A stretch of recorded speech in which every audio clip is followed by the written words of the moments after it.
예, 안녕하세요. 다시 한번 인사드립니다. 오늘 골로새서 1장 1절에서 14절까지입니다. 우리 빌립보서, 빌레몬서, 골로새서, 빌레몬서 이 엠마오 책자에 있어서는 5과에 해당이 됩니다. 여기 차분히 골로새서를 한 장씩 이 본과에 맞춰서 나아가도 시간이 괜찮을 것 같아서 한번 그렇게 맞춰서 나아가 보도록 하겠습니다. 그래서 오늘 지난번에도 우리 오리엔테이션을 했습니다만 오리엔테이션 때 나눴던 내용을 기억을 하시면 배경에 대해서 좀 같이 살펴보도록 하겠습니다. 지난번에 나눠드렸던 것들 가지고 계시는지 모르겠네요. 거기 보시면은 요거 가지고 계십니까? 예. 혹시 없으신 분들은 여기 몇 장 있습니다만 여기 보시면은 에베소 밑에 있는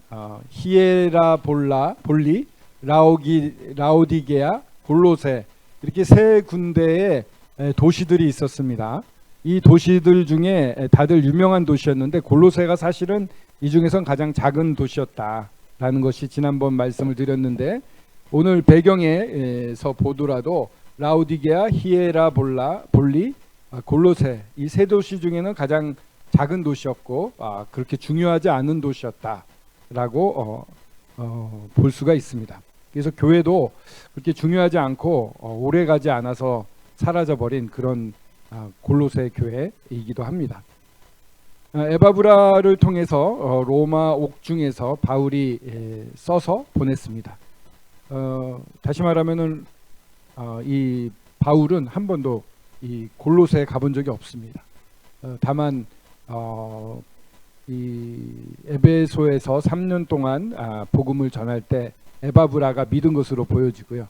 그 에바브라를 통해서 이 골로새 복음이 전해졌고, 골로새라고 하는 것은 이제 오래전부터 있었던 도시이기 때문에 동양의 이 철학들, 이 영지주의라든가 이런 가르침이 많은 곳이었기 때문에 혼합되어 있는 곳이라서 모임에도 교회 안에도 이렇게 영지주의의 안 좋은 영향들을 받았기 때문에 그런 사실을 감옥에 있는 바울에게 와서 교제하면서 알렸고, 그래서 바울이 이 편지를 쓴 것으로 이렇게 보고 있습니다.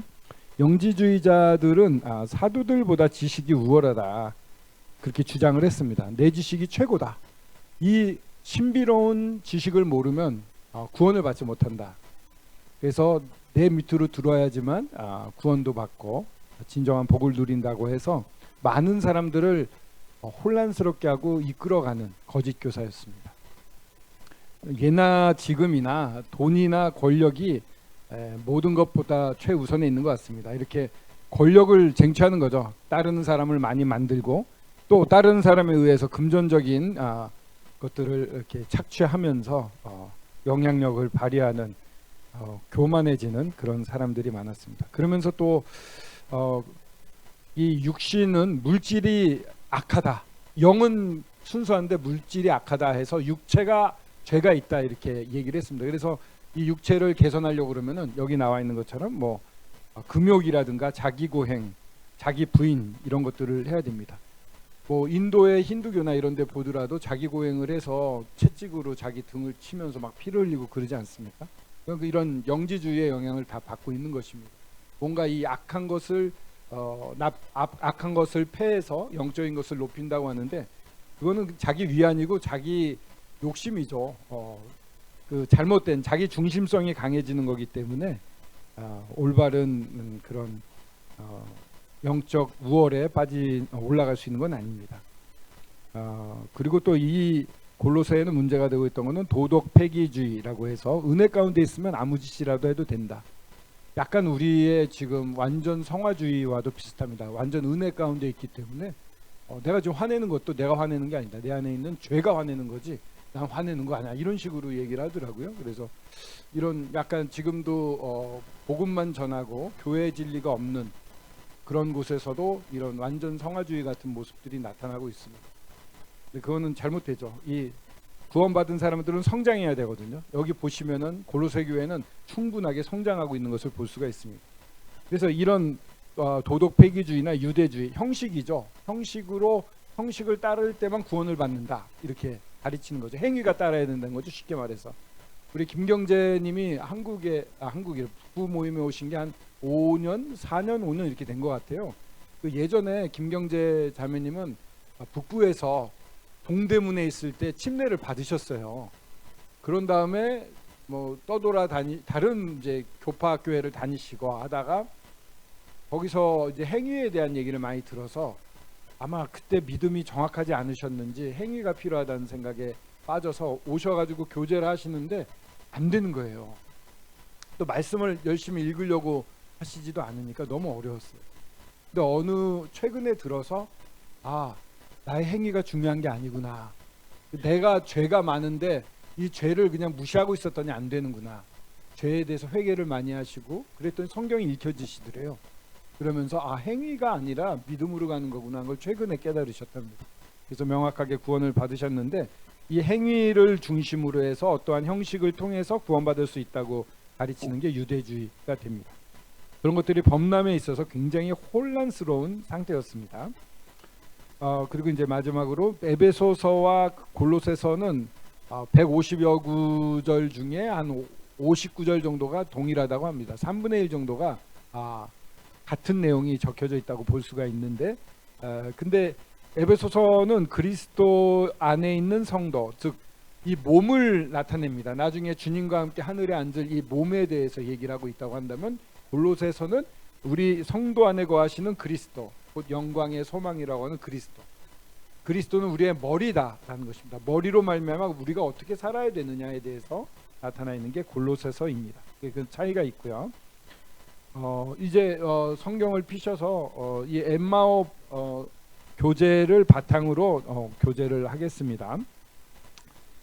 우선 이 인사 말인데요. 골로새서 1장 1절을 한번 펴주십시오. 하나님의 뜻으로 말미암아 그리스도 예수의 사도된 바울과 형제 디모데는. 참, 여기 30번 읽으신 분, 30번 읽으신 분 빼놓고 손 내린다. 저도 30번을 못 읽어서. 형제 읽으셨습니까? 서시환 형제님 읽으셨는데 흔드셨어요. 아니라고. 예, 30번 못 읽었는데요. 죄송합니다. 다음에는 우리 30번 읽어왔으면 좋겠고요. 여러 번 읽을 때 이 말씀은 그래도 예전부터 제가 좋아하는 말씀이라 이렇게 눈에 들어온 것들이 많았었는데요. 사도와 형제라는 것이 저희들 눈에 들어옵니다. 하나님의 뜻으로 말미암아 그리스도 예수의 사도된 바울과 형제 디모데는 이렇게 돼 있지 않습니까? 사도라는 것은 하나님이 특별히 보내신 사람들입니다. 에베소서 4장에 보면 사도와 선지자와 교사와 전도자와 목자, 이렇게 5가지 은사자가 나옵니다. 이건 교회에 주신 은사자인데 지금 분별할 때는 앞에 나오는 사도와 선지자는 교회의 털을 쌓는 은사자였기 때문에 이제는 사라졌다고 봅니다. 그래서 여기서 말하는 사도는 하나님이 보내신 특별한 사람들이고 12사도가 있습니다. 그들에게는 병을 고치는 은사도 주셨고 귀신을 내쫓는 은사도 주셨습니다. 근데 그것도 계속 이어지는 건 아니고요. 특별할 때, 주님이 필요로 할 때만 행할 수가 있었습니다. 자기 임의대로 하는 게 아니라 아버지가 원할 때만 할 수 있는 거였는데 그런 능력이 주어져 있었습니다. 그런데 지금은 이제 사도는 없습니다. 완전히 끊어졌습니다. 그럼에도 불구하고 몇 년 전부터 한국에서 유행했던 게 신사도주의. 이거는 뭐 해외 전반적으로 유행을 했습니다. 이 오순절주의 중에 하나인데 예언을 하고 뭐 병을 고치고 뭐 그런 것들을 하더라고요. 저도 직접 경험한 것 지난번에 말씀드렸는데, 근데 뭐 말씀도 성령의 인도하심 없이 그냥 임의대로 반대되는 말씀을 갖다 붙이고 그래서 그 운동의 뒤에 숨겨져 있는 것은 성령은 아니다, 그런 생각이 들었습니다. 그 귀신과 접신하는 것과 같은 형태로 어떤 예언을 하곤 한답니다. 그러니까 이게 성령이 아니라 귀신의 영이 그들을 사로잡고 있을 수도 있다, 이렇게 보여집니다.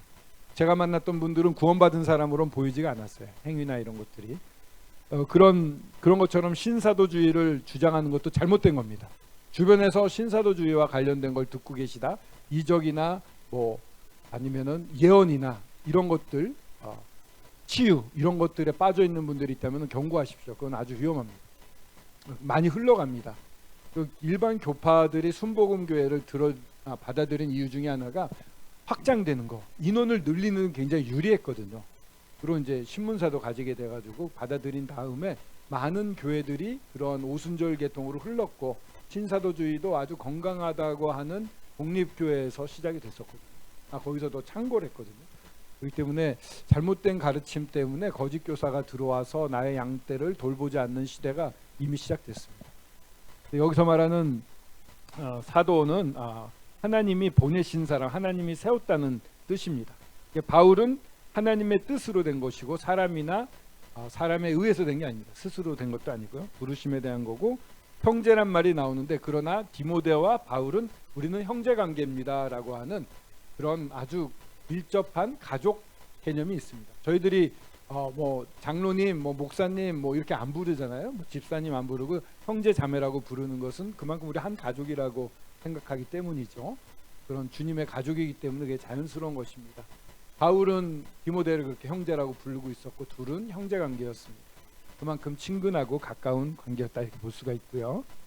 2절에는 보면은 골로새에 있는 성도들 곧 그리스도 안에서 신실한 형제들에게 편지하노니 우리 하나님 아버지로부터 은혜와 평강이 너에게 있을지어다. 골로새에 있는 성도들이라고 부르고 있습니다.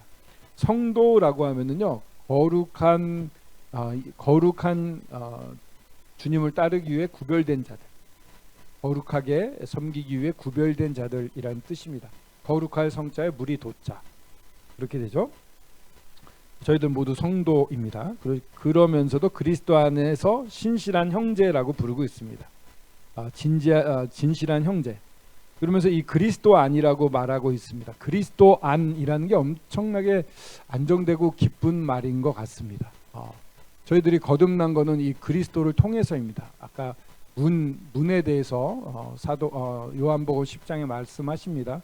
문으로 들어와서 구원을 받고 들어가고 나가고 하면서 꼴을 얻는다고 그랬는데 우리는 주님이라는 문을 통해서 하나님의 나라로 들어가 있는 자들, 그리스도 안에 들어가 있는 자들입니다. 그래서 그리스도 안에서 모든 것이 가능한 자들입니다.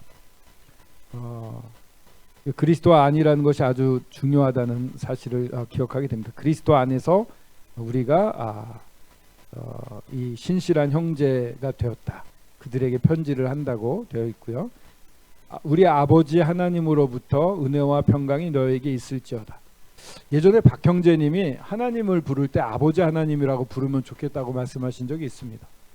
그 자유인데 왜 그러실까 했는데 이제 보면은 여기 아버지 하나님이라고 돼 있지 않습니까? 뒤에 또 기도할 때도 나옵니다만 이 3절에 보더라도 하나님 곧 우리 주 예수 그리스도의 아버지께 감사하노라. 기도할 때마다 기도를 이렇게 한다는 겁니다. 하나님께 기도하는데 하나님 곧 우리 주 예수 그리스도의 아버지. 아버지라고 하면은요 한국의 아버지는 좀 무서웠어요. 저희 아버지도 기분 파악이 안 됐습니다. 좀 좋아하시다 갑자기 화를 내시는 그런 아버지셨는데 굉장히 어려웠습니다. 어느 한계가 없었어요. 좀 엄격하고 그냥 그렇게 살아오셨기 때문에 고생하셨기 때문에 어쩔 수 없는데 그러나 요즘 아버지들은 좀 부드러워진 것 같습니다. 저도 부드러워지려고 하고 아내와 미니가 저를 둘이서 이렇게 공격해도 웃어넘길 수밖에 없는 부권이 상실된 건지 착해진 건지 모르겠습니다만 그런 다정하고 모든 것을 다 마련해 주려고 하는 애쓰는 아버지가 생각이 되는데요. 하나님은 절대자입니다. 창천하제 하나님이시고 심판하시는 하나님이시고 너무 크신 분이에요. 사람이 어떻게 감히 하나님 앞에 직접 기도할 수 있을까? 어렵잖아요. 근데 거기서 우리 아버지가 나오는 겁니다. 나를 위해 죽으신 예수 그리스도의 아버지께 드리기는 훨씬 쉽습니다.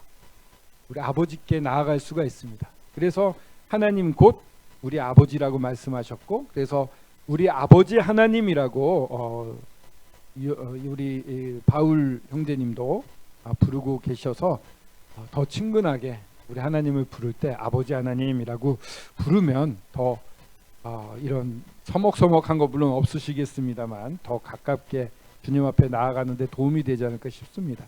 또 은혜와 평강이 있는데요. 은혜라고 하는 것은 헬라어식의 인사에 꼭 들어간다고 합니다. 평강은 샬롬으로서 유대인들이 쓸 때 주로 쓰는 그래서 헬라어와 유대인들이 쓰는 것을 다 인사를 도입을 해서 쓰고 있습니다만 이 순서도 중요한 것 같아요. 은혜와 평강. 은혜. 정말 하나님이 죄인된 우리에게 머리를 숙이시는 게 은혜다. 받을 자격이 없는 자에게 주어지는 게 은혜라고 하잖아요. 저희 구원받은 건 다 은혜라고 생각이 됩니다. 그죠? 은혜로 구원받았고, 그런 다음에 평강이라고 하는 것은 하나님이 우리에게 공급하시는 것을 믿고 누리는 모든 것들. 이게 평강입니다. 그냥 엄청난, 하나님이 선하시다고 느끼시죠. 저는 하나님 엄청 선하신 분을 그것도 믿은 지 한 10년 지나서 더 경험한 것 같아요. 이분은 정말 절대적으로 선하셔서 나쁜 걸 안 주시는구나, 선한 것만 주시는구나, 이렇게 믿음이 온 다음부터 아버지께 나가는 게 너무 좋았습니다. 그래서 모든 어려움이 있다가도 아버지를 깊이 묵상하게 되면 평강에 들어갈 수가 있게 됐죠. 그래서 은혜가 먼저 오고, 그 다음에 그 주님 주신 은혜를 누리는 게 평강이라고 할 수가 있습니다. 은혜와 평강이 넘치셨으면 좋겠습니다. 우리 모두가.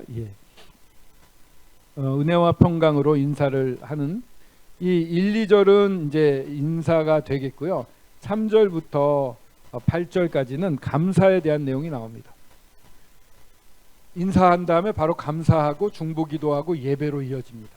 이 1장의 순서를 보면요, 이 감사가 넘치는 것 참 좋은 것 같습니다. 특별히 기도할 때마다 감사를 한다고 합니다. 참 기도하는 게 쉽지가 않거든요. 다시 하겠습니다. 이제 은혜와 평강이 있고요. 이제 감사에 들어가는데 3절을 읽어보겠습니다. 3절부터 8절까지 읽어볼게요. 우리가 너희를 위하여 기도할 때마다 하나님 곧 우리 주 예수 그리스도의 아버지께 감사하노라. 이는 그리스도 예수 안에 너희의 믿음과 모든 성도에 대한 사랑을 들었으며 너희를 위하여 하늘에 쌓아둔 소망을 으로 말미암이니 곧 너희가 전에 복음 진리의 말씀을 들은 것이라. 이 복음이 이미 너희에게 이름에 너희가 듣고 참으로 하나님의 은혜를 깨달은 날부터 너희 중에서와 같이 또한 온 천하에서도 열매를 맺어 자라는도다. 이와 같이 우리의 함께 종된 사랑하는 에바브라에게 너희가 배웠나니 그는 너희를 위한 그리스도의 신실한 일꾼이요 성령 안에서 너희 사랑을 우리에게 알린 자니라. 이렇게 되어 있습니다. 감사를 하는데 언제 감사한다고 그랬죠? 기도할 때. 기도할 때 감사하고 있습니다. 기도할 때마다 하나님 곧 우리 주 예수 그리스도의 아버지께 감사한다. 정말 친밀하게 나아가서 기도하는 모습입니다. 여기 세 가지가 요소가 나옵니다. 세 가지가 나오는데요. 이 4절에 보이는 게 뭐가 나오죠? 모아가 4절과 5절에 나옵니다. 믿음과 사랑과 소망 맞습니다. 이 믿음과 사랑과 소망에 대해서 반복해서 바울이 쓰고 있는데요. 믿음, 소망, 사랑 중에 으뜸은 사랑이라 이렇게 골로새서에서도 고린도전서에도 말하고 있는데요. 이 세 가지가 나옵니다. 그리스도 예수 안에 너희의 믿음은요 그리스도로만 시작이 되어야 됩니다. 그리스도를 믿음으로 시작이 되는 겁니다. 다른 건 없습니다. 그리고 사랑은요, 믿음은요 그냥 믿음으로 끝나는 게 아니라 반드시 진짜 믿었다면 사랑이 나옵니다. 그러니까 그 믿음과 순종이라는 말이 로마서 1장과 마지막 16장에 나와요. 믿음으로 말미암아 순종케 하려 함이라. 그러니까 믿음은요 순종이 따랐는데 그 순종의 모습은 서로에 대한 사랑이 나오면서 함께 순종이 나오게 됩니다. 그러니까 사랑이 없으면은 진정한 믿음이 아니다, 이렇게도 볼 수 있을 것 같습니다. 그리고 하늘에 쌓아둔 소망입니다. 이 소망이라고 하는 것은 결국은 주님 나라에 갔을 때 누리게 되는 완전한 구원도 되고요. 사실은 그리스도 예수 그 자체가 우리의 소망이기도 합니다. 천국을 생각할 때 뭐가 좋지 이런 생각하는 것보다도 우리 주님, 이 좋으신 주님과 정말 불순물 없이 마주보고 교제할 수 있다. 그분 안에 진짜로 안길 수 있다는 게 가장 큰 소망이 되는 것 같습니다. 다시 오실 우리 주님을 기다리게 되는 이유도 여기 있는데요. 이러한 믿음과 사랑과 소망을 어디로부터 이렇게 받게 됐냐면은 복음의 진리의 말씀을 들은 것부터 시작이 된 겁니다. 복음이 들어온 다음부터. 그러니까 이 영지주의자들한테 외치는 거예요. 진짜 진리는 복음이다. 너희들이 말하는 건 진짜 지식이 아니야. 이게 진짜다라고 외치고 있습니다. 복음 진리의 말씀을 들은 것부터 시작이 됐습니다. 자, 그러면 6절부터 9절, 8절까지 이 복음이 들어왔을 때 이 사람들의 변화를 입는 게 나옵니다. 일단 복음이 너에게 이르렀고 너희가 듣고 참으로 하나님의 은혜를 깨달은 날. 복음의 핵심은 하나님의 은혜라고 말씀을 드릴 수 있습니다. 내가 잘한 게 없어요. 하나님이 나를 위해 죽으시고 다 주님이 나를 위해 하신 거죠. 은혜입니다. 받을 자격이 없는 저희가 받게 되는 은혜입니다. 은혜를 깨달은 날부터 그 다음에 좋아요. 너희 중에서와 같이 너희에게서 일어난 것처럼 또 온 천하에서도 이 복음이 전해져서 믿는 곳에서는 어디에서든 이런 일이 일어나는데 뭐냐? 열매를 맺어 자라는도다. 열매를 맺어서 자란대요. 이게 저는 뭐 당연히 열매도 맺고 자라기도 하고 우리 앞에 있는 감나무도 엄청 무성하고 감도 맺히고 그래가지고 이게 동시에 일어나는 건 줄 알았는데 사실은 열매를 제대로 맺히게 하려면은 가지치기를 해줘야지만 열매가 크게 맺힌답니다. 동시에 자라는 건 어렵다고 그러네요. 그냥 그냥 냅두면 이 가지가 막 뻗어 나가고 열매는 그렇게 크지 않다고 합니다. 여기 서시환 형제님 요새 농사를 엄청 져서 언제 그림을 그리시는지 궁금할 정도로 농사를 열심히 짓고 계시는 분이 끄떡끄떡 하셨습니다. 그래서 열매만 크게 맺고 가지가 안 자라거나 가지가 크게 자라면은 열매가 안 맺히는데 복음은요 열매와 가지가 같이 자라납니다. 열매가 맺혀져요. 그러니까 이거는 사람들이 볼 수가 있습니다. 저 사람 변했네. 와, 저 사람이 예수님 닮아가네. 이걸 볼 수가 있습니다. 자라나는 것은요 아마 이건 이제 퍼져나가는 거겠죠. 이 복음은요 그냥 그 자리에서 스톱이 안 됩니다. 전해져 가지고 성장하면은 전파가 돼요. 그러니까 저도 그랬습니다마는 이 완전히 예전 그 70년대 80년대 동대문 교회 성도님들은 전사였다. 버스 정류장 청량리역 버스 정류장에서 사람을 이렇게 벽에 붙여놓고 들이대면서 복음 전하는 건 다 우리 성도였다. 뭐 그 정도까지는 아니라도 저도요 버스에서 옆에 앉았던 사람한테 복음도 전해보고요, 지하철에서도 복음 전해보고요. 서서는 못하겠더라고요. 서서 멋지게 하는 청년을 보고 나도 언젠가 해야지 했는데 결국은 서서 하는 건 못했는데 옆에 사람들한테 복음 많이 전했습니다. 이거는 그냥 복음을 깨닫고 정말 건강하다면 이 복음을 막 전하는 것 같아요. 임선자 자매님이 구원을 받지 않았습니까? 근데 이제 지광영 형제님하고 같은 동네 사시고 성경 공부도 같이 하고 활동을 많이 같이 다녀요.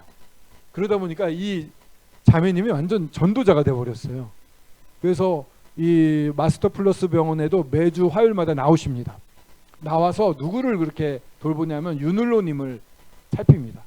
그러니까 계속 찌르기도 하고 뭐 하기도 하고 너무 삶이 변하니까 윤을로님이 나도 언니처럼 빨리 변하고 싶어 이러면서 그 임선자 자매님이 권하는 건 다 들어요. 또 요번에 경로 캠프 가서도 빛을 보신 것 같아요. 윤을로님이 표정이 좀 바뀌었거든요.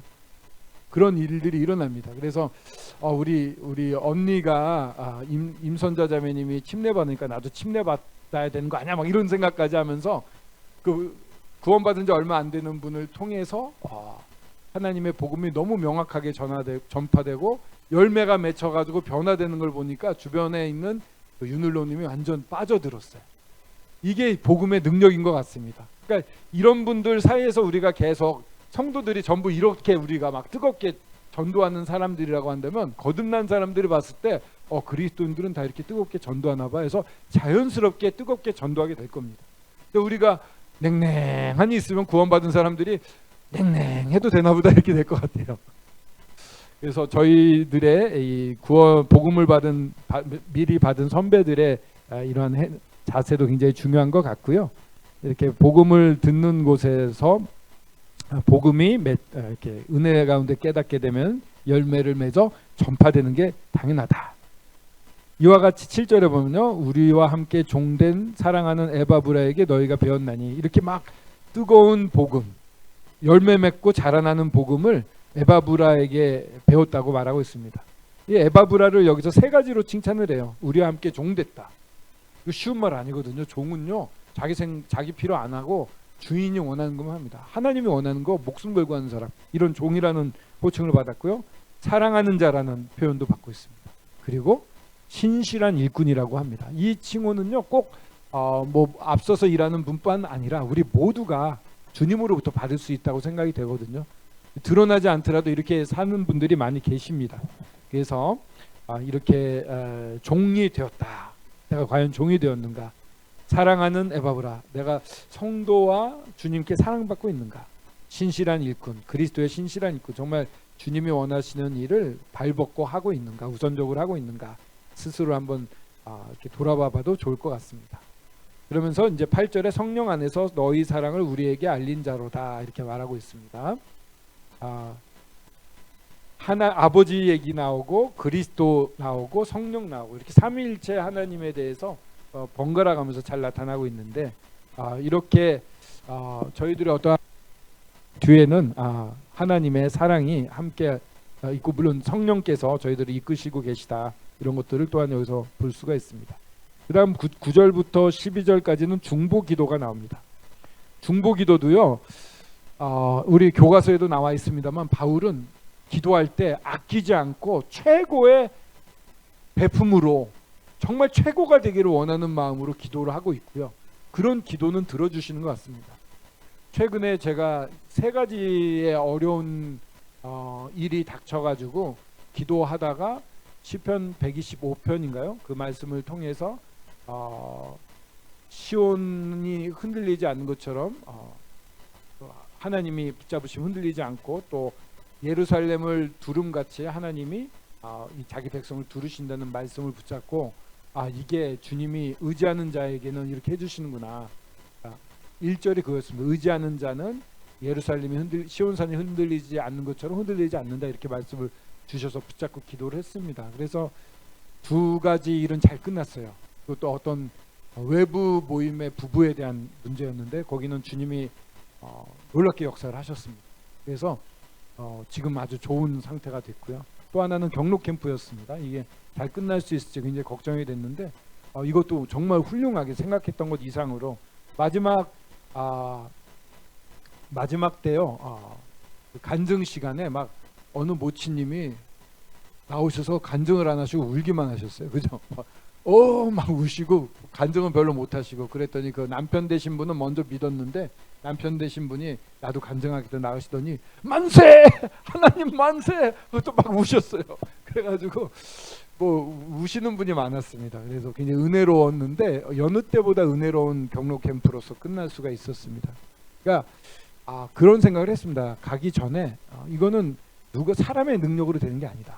하나님이 하시는 거다. 그래서 바짝 엎드려서 하나님이 이루어 주십시오, 하나님만 하실 수 있습니다라고 간절히 기도했고요. 또 다른 부부 건도 사람이 할 수 있는 게 없더라고요. 하나님께 온전히 의지를 했더니 하나님 역사하시니까 놀라웠습니다. 또 오늘 좀 슬픈 소식을 나눴습니다만, 이 일도 회개하고 돌아와서 다시 회복될 수 있을 거라고 주님이 그 말씀을 의지하라고, 나를 의지하라고 말씀하시는 것 같아서 함께 기도하면 좋겠습니다. 근데 이렇게 기도를 할 때 바울, 제가 이제 저의 기도 응답받은 부분들을 말씀을 드렸습니다만, 바울은 정말 통 크게 기도하신다고 그럴까요? 최고의 상태가 되기를 원하는 마음으로 기도를 합니다. 바울은 전에도 나눴습니다마는, 지금 자기랑 관여된 모든 성도들이 그리스도의 심판대에 섰을 때 최고의 상태가 되어서 하나님께 큰 상을 받기를 원하는 마음으로 살았습니다. 그게 바울의 삶의 동기요, 사역의 동력이었습니다. 눈앞에 보이는 분들이 잘 되는 거예요. 나를 미워하는 사람도 이 사람이 잘 되기를 바라는 거예요. 나한테 잘해준 사람은 더 잘 됐으면 좋겠죠. 그래서 그냥 앞에 뿌리는 전체와 같은 그런 포도주 뿌리는 제사처럼 돼도 좋다. 여러분들은 커다란 소홍아지의 제사를 드릴 때 나는 그냥 포도주 같은 역할만 해도 좋다. 여러분들이 주역이 되면 좋겠다. 이 마음이 바울의 마음이었는데, 그 마음이 고스란히 담긴 기도입니다. 자, 9절을 보면은요, 이로써 우리도 듣던 날부터 너희를 위하여 기도하기를 그치지 아니하고, 이 듣던 날, 그러니까 하나님의 은혜를 깨달았다고 들은 날부터겠죠. 그날부터 기도를 그치지 아니하고 했대요. 저도 이렇게 기도 책자를 만들었거든요. 그래서 여기 보시면은 사실 이 우리 유아들 이름이 너무 행복하죠. 많으니까. 근데 이름을 다 못 외겠어요. 그래서 일부러 이름도 써서 이렇게 외우려고 하는데 머리가 나쁜지 기도를 열심히 안 해서 그렇겠죠. 기도를 책자를 만들었는데 못 외요. 그래서 이름이 안 나오면 너무 미안한 거예요. 이렇게 기도했는데 머리가 나쁜 건지 관심이 없는 건지 참 괴롭습니다만 바울은요 그치질 않았대요. 기도를 너무 많이 하신 것 같아요. 이 1차, 2차, 3차 전도행에 했던 모든 곳에 기도했다고 말씀하시거든요. 기도 한번 시작하면 몇 시간 하시지 않았을까? 틈만 나면 하지 않았을까? 제가 존경하는 어떤 형제님하고 선교지 방문을 했는데 그분도 그 방문 때는 뭐 기도 주간이었는지 뭐 어려운 기도가 있었는지 틈만 나면 꺼내서 계속 중얼거리면서 기도하시더라고요. 아마 바울도 그러지 않았을까? 틈만 나면 기도하셨던 거 아닐까? 그러니까 이 골로새 사람들에 대해서 잊지 않고 기도 계속했다는 거예요. 그치지 않고. 와, 너무 본받아야 될 장면이다 이렇게 생각이 됩니다. 그치지 않고 기도를 했고요. 너희로 하여금 모든 신령한 지혜와 총명에 하나님 뜻을 아는 것으로 채우게 하시고, 우리 제가 오늘 그룹 토의 안에 보면은 영적 통찰력이라고 3번 질문에 나와 있는데 이게 영적 통찰력입니다.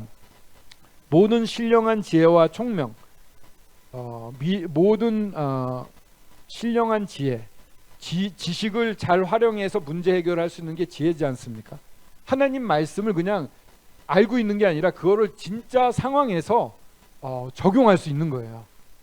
어떤 어려운 일이 닥쳤다, 어떤 말씀을 이럴 때 이렇게 얘기해서 이런 식으로 인도하시는 거구나, 이해를 하고 상대방에도 보내줄 수 있는 게 이 신령한 지혜라고 생각이 됩니다. 제 경험해 본 바는요, 다를 수도 있겠습니다. 그런데 총명은 다른 말로 이해라고 그래요. 그러니까 말씀을 이렇게 하면서 상대방과 지금 처해진 이 환경에 대한 전반적인 이해, 이게 돼야지 전체가 보이고 어떤 식으로 주님이 인도하시려고 하는 것지도 보여집니다. 그러니까 이 말씀으로 상대방과 이렇게 대화하고 주님의 인도하심을 제시하면서 지금 일어나는 전반적인 것을 이해할 수 있는 그런 능력, 성령으로 말미암은 것들이겠죠. 이런 것에 더 하나님의 뜻을 아는 것으로 채우게 하시고, 근데 이게요 사람의 능력으로 경험치와 훈련으로도 될 수가 있어요. 잘하는 사람들이 있습니다. 세상의 리더들 다 그래요. 이렇게 전체를 쫙 보면서 이 방향으로 하면 되겠다 이랬는데 이게 자기 생각이냐 하나님의 뜻이냐 또 다른 겁니다. 정말 영적인 사람은 이게 주님으로부터 온, 주님이 원하시는 게 뭔지를 아는 사람들이 영적인 사람들이죠. 이거는 이렇게 계속 순종하다 보면 알 수 있게 되는 것 같습니다. 근데 일단은 이 하나님의 말씀에 대한 이해도가 높아야 됩니다. 성경을 많이 읽어야 되는 것은 두말할 나위가 없습니다. 모 형제님 교만해지면 안 되니까 지금 전도에 열심을 내는 저랑 동갑인 친구 형제님이 한 명 있습니다. 누구라고 얘기는 안 하겠습니다. 그 형제님은 하여튼 직업이 좋았어요. 구원 받자마자 하루에 5시간 6시간 성경을 읽어도 되는 그런 직업이었거든요. 무슨 관리직을 했는데 그래서 성경을 무지 많이 읽었어요. 뭐 하루 1년에 한 몇십 독을 한 것 같아요. 몇 년을 그렇게 하다 보니까 지금은 이제 역전된 것 같습니다. 저보다 구원을 훨씬 뒤에 받았음에도 학생들하고 전도 상담을 할 때 구약이든 신약이든 말씀을 막 갖다가 막 던져요. 여기저기서 말씀을 다 편하게 갖다 씁니다. 그러면서 학생들한테 뭐 강압적이지 않아요. 지금 전해준 말씀 중에 어떤 말씀이 걸리는지 묵상해보고 다음 주에 그 얘기로 또 얘기해보자 이렇게. 그러니까 이 학생들이 말씀 가운데 묵상하다가 이게 좀 마음에 와닿고 이게 좀 궁금하다 이러면 그 말씀으로 또 교절하고 그때 또 10가지 말씀 정도를 또 던져주고 그렇게 말씀으로 몇 개월을 밭을 가니까 이 학생들, 어린 학생들이라도 이렇게 주님을 더 배워가고 싶고 주님께 가까이 나오게 되는 거예요. 말씀을 통해서. 그래서 신령한 지혜와 총명의 하나님의 뜻을 아는 것으로 채우게 하시는 것의 전제 조건은 성경에 대한 이해입니다. 성경을 많이 읽으셔야 돼요. 말씀이 힘이 됩니다. 그래서 바울이 원하는 것은 이렇게 정말 영적인 총명함 이런 것들, 영적 통찰력이 있게 되기를 원하는 기도를 하고 있습니다. 두 번째는요, 그런 게 왜 필요하냐? 사실 왜 필요하냐가 10절에 나오는데요. 주께 합당하게 행하여. 제대로 알아야지만 제대로 행할 수가 있습니다. 그러니까 사실 잘 아는 목적은 뭐냐면 행하게 하기 위함입니다. 지금 시대에 가장 부족한 게 행함입니다. 그리스도인들이 많은데도 불구하고 나라가 이렇게 가는 것은 이 10절에 행함이 없어서 그렇습니다. 주께 합당하게 행하지 않아서 그렇습니다. 비겁하게 빠지거나 아니면은 타협해버리는 것들이 많이 있습니다. 주님의 뜻이 명확하다 그러면 그렇게 우리가 행해야 됩니다. 그래서 그렇게 되면 어떻게 되면요, 범사에 기쁘시게 하고, 누구를요? 하나님을 범사에 기쁘시게 하는, 모든 일에 하나님을 기쁘시게 하고 또 모든 선한 일에 열매를 맺게 하십니다. 행해야지 나오는 것들입니다. 행해야지만 하나님이 기뻐하시는 거고요. 그 다음에 열매를 맺게 하시고요. 또 하나님을 아는 것에 자라게 하십니다. 정말 이건 영적인 열매를 맺는다고, 선한 일이라는 것은 제가요 예전에 구원받았을 때 착한 일하고 선한 일은 다른 거라고 생각을 했어요. 세상에서 착한 일은 그건 수준이 떨어지는 거고, 특별한 하나님이 원하시는 선한 일을 해야 된다 이렇게 생각했는데 똑같은 겁니다. 사실은 주님을 사랑하는 그 사랑으로 하기 때문에 착한 일이 진짜 착한 일이 되는 거죠. 착한 일 좋은 겁니다. 권장해야 됩니다. 세상에서 저는 제 자랑을 하는 건 아닙니다만 버스 탈 때 늘 인사를 합니다. 그 운전하시는 분들이 너무 힘들어 보여요. 그래서 감사합니다 아니면 수고하십니다 인사를 합니다. 그러면 대부분 받아주십니다. 깜짝 놀라서 꾹뻑 하시는 분도 있고요. 저 같은 사람이 좀 드문가 봐요. 감사합니다 안녕하세요 이러면은 사람들도 다 쳐다봐요. 뭐 잘난 척은 아니죠. 기분이 나쁘진 않아요. 또 어떨 때는 제가 좀 그런 것 같아요. 난척하기를 좋아하는 사람 같은데, 감사합니다 이런 거 하고요. 문 같은 거 이렇게 어디 들어갈 때 문 열어 주잖아요. 그럼 다른 사람 들어갈 수 있게 좀 한동안 붙잡고 있을 때도 있습니다. 그럼 들어가는 분들 다 고맙다고 인사하고 가거든요. 근데 단순히 이런 일도 좋은 거다라고 생각합니다. 그러면서 하나님 기뻐하시는 일은 많죠. 사람에게 온유와 겸손으로 대하고 그 사람을 평안케 해주는 거, 수고하고 무거운 짐진 자들에게 쉼을 줄 수 있는 그런 열매. 그러니까 성령의 열매가 우리가 많이 맺히잖아요. 전 그런 생각 해봤어요. 이 열매는 뭐냐? 사람들 보고 따먹으라고. 사랑이 막 넘치면은 사람들이 와서 사랑 가운데 기대는 거예요. 온유가 넘치면 온유한 사람 드물잖아요. 겸손한 사람 보기 어렵거든요. 편한 거예요. 제가 좀 이렇게 조금 부족하거든요. 이렇게 사회에서도 이렇게 똑똑한 사람은 아닌 것 같아요. 집에서도 그렇고 교회에서도 그렇고 똑똑해 보일지 모르지만 사실은 똑똑하지 않거든요. 빈틈이 많습니다. 그러니까 그런 게 또 좋아서 이렇게 쉬러 오시는 분들도 많이 있는 것 같아요. 이런 거 말고 성령의 열매로 여러분들 맺혀가지고 여기서 선한 일에 열매를 맺게 하시고, 이건 눈에 드러나는 거고요. 하나님을 아는 것에 자라게 하시는 것은 확 드러나지는 않지만 내적으로 성장해 가는 겁니다. 그래서요, 어떠한 일이 딱 터지면은 하나님을 아는 사람과 모르는 사람의 차이가 확 나타납니다. 어떤 일을 당해서 같이 그 일 처리를 할 때, 저희들도 이제 회의 같은 걸 많이 하지 않습니까? 교회에서. 근데 하나님을 많이 아는 사람과 그렇지 않은 사람이 딱 드러나게 되더라고요. 그러니까 이거는 행해 봐야지만 늘어난 것들입니다. 행해야 돼요. 순종을 해야 됩니다. 그렇게 하기 위해서 모든 신령한 지혜와 총명의 하나님의 뜻을 아는 것으로 채워주시기를 권하는 겁니다. 그게 채워지면은 주에 합당하게 행할 수 있고요. 그렇게 되면 기쁨과 선한 열매와 하나님 아는 것으로 자라게 됩니다. 그리고요, 그 다음 단계로 11절에 보면 그의 영광의 힘을 따라 모든 능력으로 능하게 하시며, 모든 능력으로 능하게 되는 거 너무, 모든 능력은 내 능력이 아니라 주님으로 말미암은 능력이잖아요. 성령에게 사로잡혀서 성령이 들어 쓰는 사람의 모습이라고 생각이 됩니다. 그의 영광의 힘을 따라 이 하나님의 주님의 영광, 주님만이 가지고 계시는 주님만의 힘이죠. 세력이죠. 모든 능력,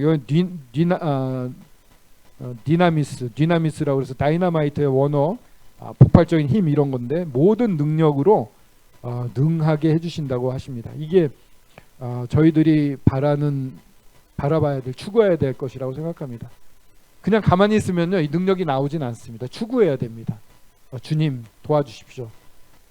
그러니까 일본에서 경험을 20년 전에 한 경험인데 지금도 어떤 유튜브 복음은 70만 뷰를 찍는 형제님이 있습니다.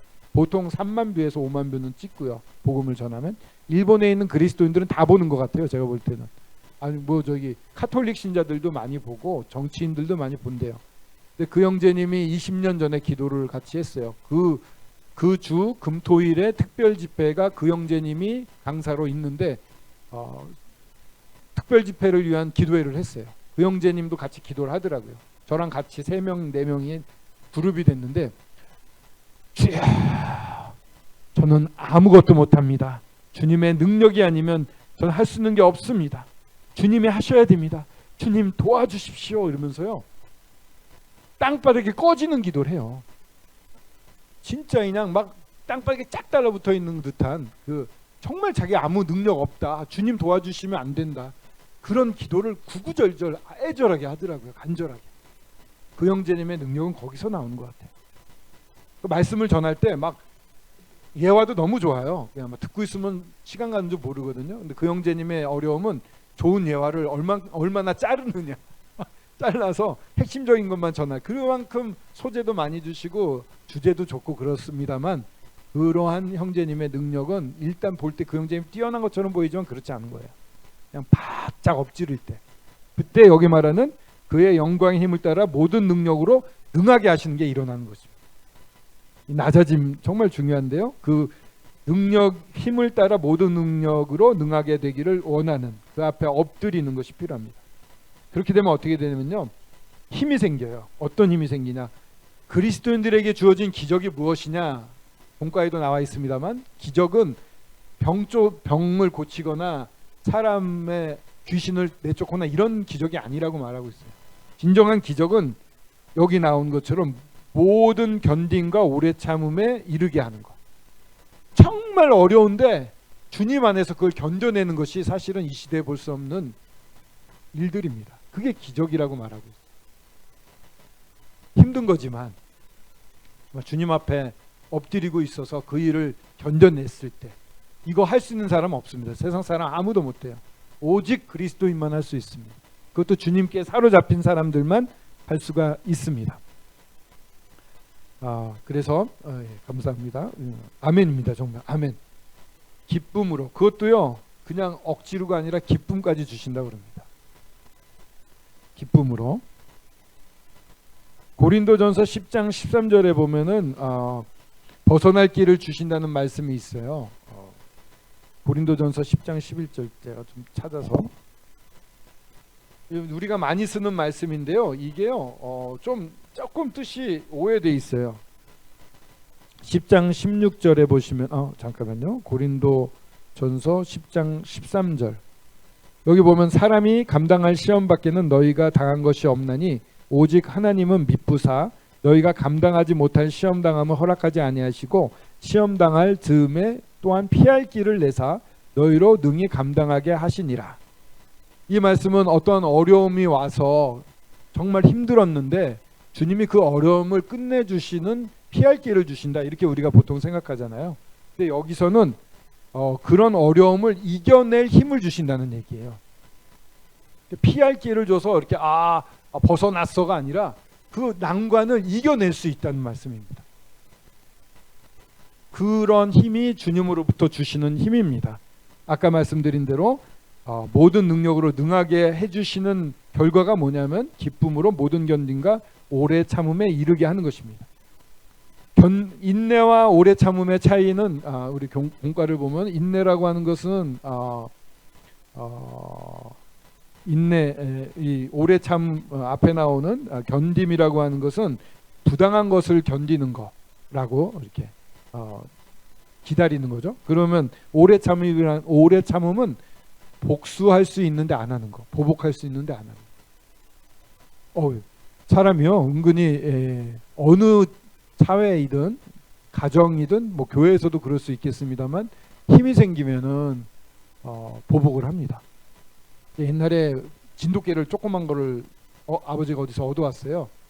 메리라고 하는 아주 충견이 있었습니다. 얘는 잡종이었거든요. 메리가 훨씬 컸죠. 우리가 그 꼬맹이 개를 좋아하니까 메리가 맨날 밤마다 물었어요. 착한 애든지 질투라는 거죠. 그러니까 애가 맨날 깨갱거려가지고 띄워놓고 그랬는데 아유 진돗개는 한 3개월 있으니까 워 커지더라고요. 이제 반대로 물리더라고요. 뭐 진돗개도 별 수가 없더라고요. 보복을 열심히 하던데 아유, 죄송합니다. 이게 좋은 예인지 어떤지 모르겠습니다만 보복하지 않을 수 있는 거 이것도 대단한 겁니다. 저희들에게 힘이 주어지고 그런 위치가 됐음에도 불구하고 오래 참음으로 보복하지 않고 기다릴 수 있게 하는 것. 이게 이 뜻을 채워주시고 아는 9절에 나온 것처럼 하나님의 뜻을 아는 것으로 채워지면은요 합당하게 행하게 되고요. 그럼 기쁨과 열매와 또 잘하게 되고요. 그때 이제 그 능하신 능력으로 능하게 되고요. 그러면서 이러한 기쁨으로 오래 참을 수 있게 되고요. 12절에 나와 있는 것처럼 감사하게 되게 하십니다. 이렇게 5단계로 성장을 하게끔 하시는데 12절에 보면요. 결국은 우리로 하여금 빛 가운데서 성도의 기업의 부분을 얻기에 합당하게 하신 아버지께 감사하기를 원하노라. 성도의 기업의 부분 굉장히 바쁘게 살아옵니다만 나중에 주님 앞에 서게 되면 주님에게서 나온 것들, 주님이 동기가 된 것들 외에는 다 불타버립니다. 금은 보석은 주님을 생각하고 주님이 주신 힘으로 한 것들이 금은 보석이라고 보고 있습니다. 그 외에 나의 열심, 모두의 열심, 뭐 하나님으로부터 시작하지 않았지만 선해 보였던 일들은 다 타버립니다. 그러니까 제가 앞에서 이렇게 말씀을 열심히 전한 것들이 금은 보석으로 남느냐? 만약에 제가 뭔가 껄끄러움이 있거나 준비를 충실히 안 했거나 뭐 이렇게 뭐 잘못된 말 하거나 이러면은 제 동기를 봤을 때 이러면서 내가 우쭐하고 막 내가 오늘도 말씀 전했네 이러면은 이 순간 다 타버릴 겁니다. 정말 주님으로 말미암은 이 뜨거운 마음, 주님 주신 동기로 이것을 나누고 이렇게 성장하고 싶습니다. 주님 이런 마음으로 전한 거라면 조그만 거라도 이 앞에서 전하지 않더라도 누군가가 기도를 합니다. 이 주님을 정말 주님 닮게 닮았으면 좋겠습니다. 주님 도와주세요. 저 사랑하는 저 성도를 위해서 내가 희생해도 좋으니 저 성도를 위해 주님 이 일을 이루어 주십시오. 이렇게 기도할 때 이건 주님으로 말미암은 주님의 마음으로 말미암은 거잖아요. 그런 것들은 금은 보석으로 남습니다. 그래서 십자가에 달려서 그 바로 죽었던 그 강도의 기도 진실한 기도잖아요. 그것도 굉장한 가치가 있을 거라고 생각됩니다. 주님이 높게 평가했을 거라고 생각해요. 정말 죽어가는 와중에 주님을 찬양하는 거 아닙니까? 그 쉬운 일 아닙니다. 절대로. 누가 그거 할 수 있겠어요? 암만 이분이 구세주라고 생각해도 내가 죽는데 절망인데 어떻게 그렇게 할 수 있겠어요? 정말 진심으로 믿고 진심으로 인정하고 진심으로 따르고자 하는 마음이 있었던 거죠. 그 고백은 굉장한 고백이라고 저는 생각을 합니다. 그래서 뭔가 이렇게 드러나는 일뿐만이 아니라 정말 주님 안에서 주님을 위해서 한 일들, 기도, 신음 하나하나도 금은 보석으로 남는다고 믿습니다. 안 없어집니다. 그래서 맨날 누워 계셨던 뭐 여러 사역을 못했던 분이 오히려 더 큰 상을 받을 수도 있다고 저는 생각을 합니다. 주님의 마음으로 기도를 했다면 다 남을 거거든요. 앞에서 열심히 일했지만 이게 약간 불순한 동기가 섞여 있다면 타버릴 겁니다. 그래서 성도의 기업의 부분을 얻기에 합당하게 하신 정말 죄인이요 천국 가면은 누릴 수 있을까요? 어려울 거예요. 왜냐하면은 죄인의 특징은 나 중심이거든요. 내가 드러나야 돼요. 생각해 보시죠. 구원받기 전에 내가 제일 중요했어요. 탐심이에요. 내가 중심이 되었고 우상 숭배도 다 나의 욕심 때문에 그런 거잖아요. 내가 중심인 된 사람이 천국 가면 재미없어요. 거기는 주님이 중심이라서 다들 주님 좋아하는데 나 혼자 왜 난 안 봐줘? 그렇게 될 겁니다. 그래서 죄가 있는 사람은 천국 가도 못 누릴 겁니다. 대신 저희들이 가게 되면은 정말 그 명확하게 드러날 겁니다. 주님과 함께 했던 모든 순간들이. 그리고 그거 말미암은 상들도 많을 겁니다. 상도 많고 또 이분 주님을 직접 만나서 그분과 함께 있는 것 자체가 저희들에게는 엄청난 유업이 되는 거라고 생각을 합니다. 이게 좀 온도차가 있을 수 있는데 이 좋으신 주님을 얼굴과 얼굴을 맞대고 교제할 수 있다는 거 좋을 것 같습니다. 그죠? 예. 잘 설명을 못 하겠습니다. 네. 아버지께 그런 아버지께 감사하게 하시는 거 이렇게 해서 영적 통찰력과 주께 합당하게 행하는 것과 풍성한 능력을 누리는 것과 감사하는 삶을 바울이 우리 골로새 성도도 이렇게 되기를 간절히 바라고 있습니다. 그 다음에 13, 14절은 이것도 기도의 일부일 수 있고 또한 예배로 전환된다고 볼 수가 있습니다. 그가 우리를 흑암의 권세에서 건져내사 그의 사랑의 아들로 옮기셨으니 애굽에서 고난받던 사람들이 이제는 젖과 꿀이 흐르는 가나안 땅에 들어갔을 때 그 행복 이렇게도 표현이 됩니다만 사랑의 아들의 나라 흑암의 권세 사탄이 사로잡고 있는 나라들은 이 세상은 빛도 없고 따뜻함도 없고 기쁨도 없습니다. 살맛이 없습니다. 사실 내가 열심히 해서 뭔가 이렇게 짓밟지 않고는 폭력을 쓰지 않으면 재미가 없습니다. 그래서 모든 영화나 모든 드라마나 이런 데 보면은 폭력성이 숨겨져 있습니다. 음란물에도 사실은 엄청난 폭력성이 숨겨져 있습니다. 거기에 매료되는 거예요. 사람들이 합법적으로 그걸 즐길 수 있게 되는 건데 그런 것들이 판을 치기 때문에 세상 것을 보면 볼수록 우리들은 황폐해집니다. 심령이. 그거는 이제 세상의 흑암의 권세가 붙잡고 있는 것들입니다. 그 열매를 따먹으면 그쪽에 빠져들게 되겠죠. 근데 거기서 건지셔가지고 그의 사랑의 아들의 나라로 옮기셨습니다. 예수 그리스도의 나라로. 특징은 사랑입니다. 사랑입니다. 긍휼, 받을 수 없는 죄인에게 베풀어 주시는 그런 것들이 긍휼이잖아요. 또 자격 없는 자에게 주어지는 것은 은혜고 그런 것을 총괄해서 말씀하시는 게 사랑입니다. 그의 사랑의 아들의 나라로 옮기셨습니다. 14절에 보면 그의 아들 안에서 우리가 속량곧 죄사함을 얻었도다.